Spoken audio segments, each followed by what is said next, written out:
A ver, interesante, ¿no?, lo que escuché más temprano al defensor del pueblo respecto justamente de la detención del presidente de la comunidad de Fuerabamba, Gregorio Rojas. Ese y otros temas interesantes, justamente estamos en la línea con el doctor Gutiérrez para hablar sobre este tema. Recordemos también que la Defensoría es quien hace el seguimiento también de conflictos sociales y presenta informes mensuales, si es que no me equivoco. Del proceso mismo de investigación, ni en uno ni en otro caso se ocupan de desarrollar, digamos, bien estos requisitos que ha establecido la Corte Interamericana de Derechos Humanos. Y de paso, la Corte Interamericana no ha hecho distinción entre tal o cual tipo de detención. Se refiere a toda restricción o toda privación de la libertad. Esta interpretación, digamos, es una interpretación local que no está en sintonía con lo que establece afectar el libre tránsito, la seguridad, la integridad de las personas. Esto es lo primero, ya lo hemos señalado anteriormente y ahora lo volvemos a decir con la contundencia que la circunstancia exige. Eso en primer lugar. En segundo lugar, en efecto, también usted toca un tema muy importante, los informes técnicos sustentatorios y los estudios de impacto ambiental. El Estado, creo, y digo el Estado, no me refiero necesariamente a este gabinete, porque este es un problema que ya tiene varios años. Este proyecto data de 2001, 2003 y hasta la fecha han pasado prácticamente 16 años, desde el origen quiero decir. Entonces, el Estado no ha entendido su papel. El Estado no es un observador de este proyecto. El Estado es un regulador, y cuando hablamos de un regulador, hablamos que no solamente da normas, no solamente promueve la inversión, sino que además hace un seguimiento del proyecto. Entonces, el informe técnico sustentatorio es una herramienta válida, pero para cambios menores, no para cambios, digamos, de fondo, estructurales en el proyecto. Y los estudios de impacto ambiental, que a la fecha entiendo ya han habido 7 cambios del estudio de impacto ambiental, tienen que tener el mismo nivel de participación, el original, el primero. Y en efecto, como usted también ha dicho, allí se han relajado el nivel de participación. Entonces, estos instrumentos tienen que manejarse de una manera mucho más celosa, mucho más participativa y con mucha más transparencia. De hecho, la Defensoría, el año pasado, pidió al Ministerio de Transportes que le informe sobre el cambio del estatus de la vía. ¿Lo hizo? Las implicancias que eso significan, y hasta ahora no se ha cumplido con responder a la Defensoría, incumpliendo una norma constitucional que es el deber de colaboración con la Defensoría. Qué buen dato, porque desde aquí hacemos el llamado. El señor Edmer Trujillo anuncia $9.000 millones, está presente, pero de transparentar finalmente el proceso que nos ha llevado a esta situación, naranja jugando, por lo que usted me dice.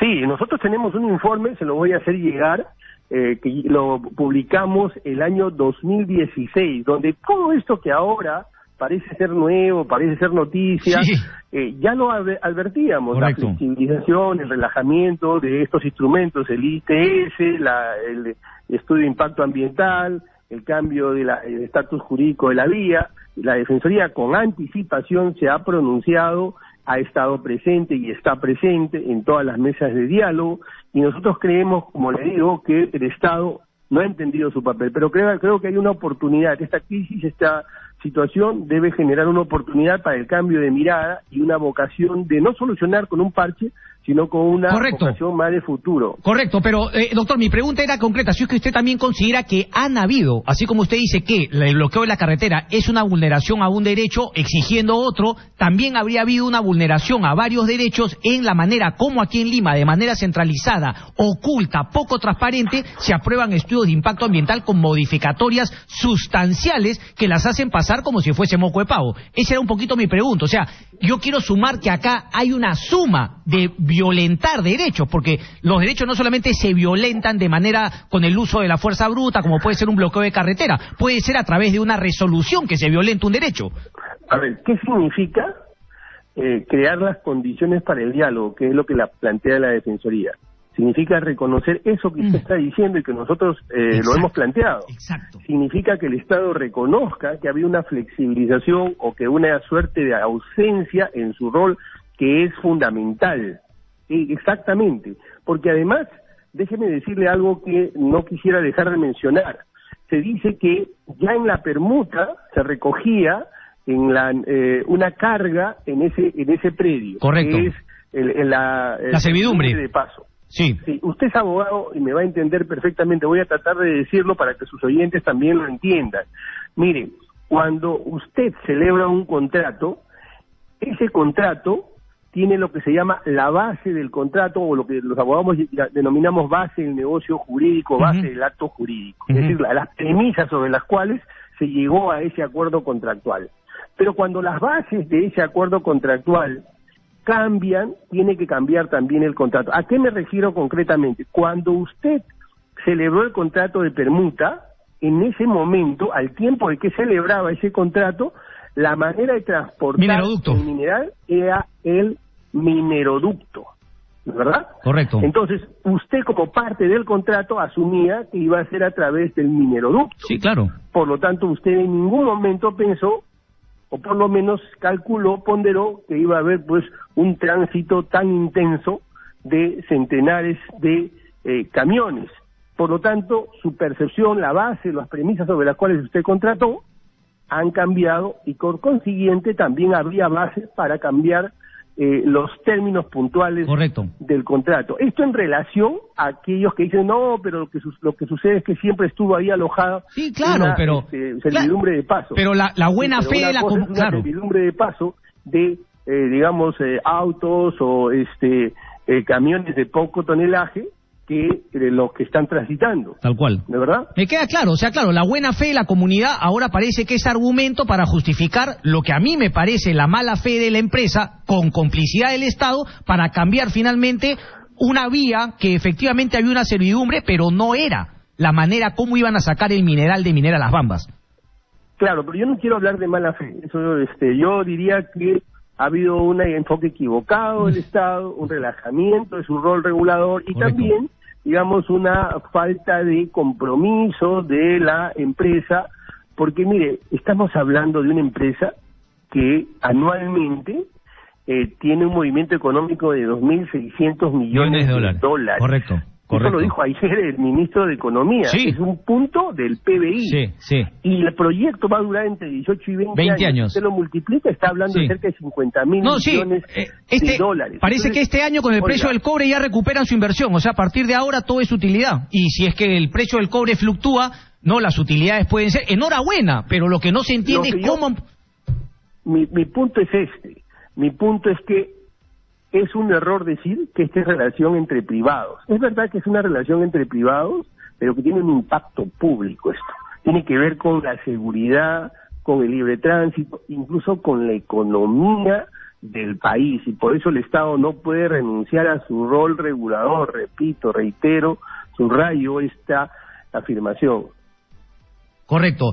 Con esta termino, vámonos a la pausa 10 de la mañana. Defensor del Pueblo, ¿es factible que se retome el diálogo teniendo en cuenta que, me parece, Frank Chávez Sotelo no va a salir? Ayer lo dijo el fiscal Chávez Cotrín, es decir, si por este caso se le da libertad a los dos hermanos y al presidente de la comunidad, Frank Chávez Sotelo igual se queda preso por una sentencia anterior que estaba en condición de suspendida y por no haber pagado la reparación ha sido modificada a prisión efectiva. ¿Usted cree que, más allá de que hoy o mañana salga libre el presidente de la comunidad, se pueda dar el diálogo con los Chávez Sotelo en prisión, o por lo menos con uno de ellos, y qué papel puede cumplir la Iglesia Católica al haberse ofrecido como facilitador? Porque, claro, se ha ofrecido, pero todavía no tenemos la seguridad de que va a prosperar este diálogo con la Iglesia como facilitador. Un proceso de diálogo tiene etapas. Lo primero, que me parece muy positivo que la Iglesia haya ofrecido, haya planteado la iniciativa de ser un facilitador del diálogo, pero primero las partes tienen que aceptarlo.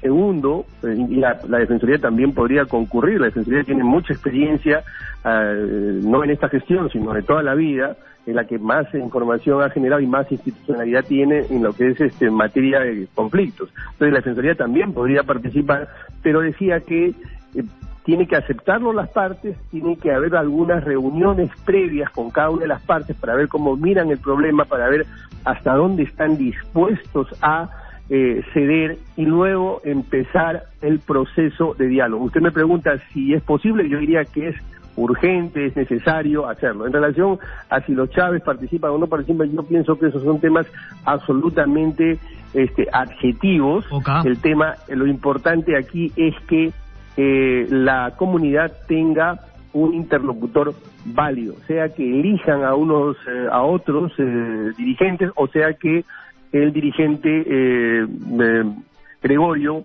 Rojas salga y retome la conducción del diálogo de parte de la comunidad. Walter Gutiérrez, defensor del pueblo, un placer, gracias. Encantado, hasta luego.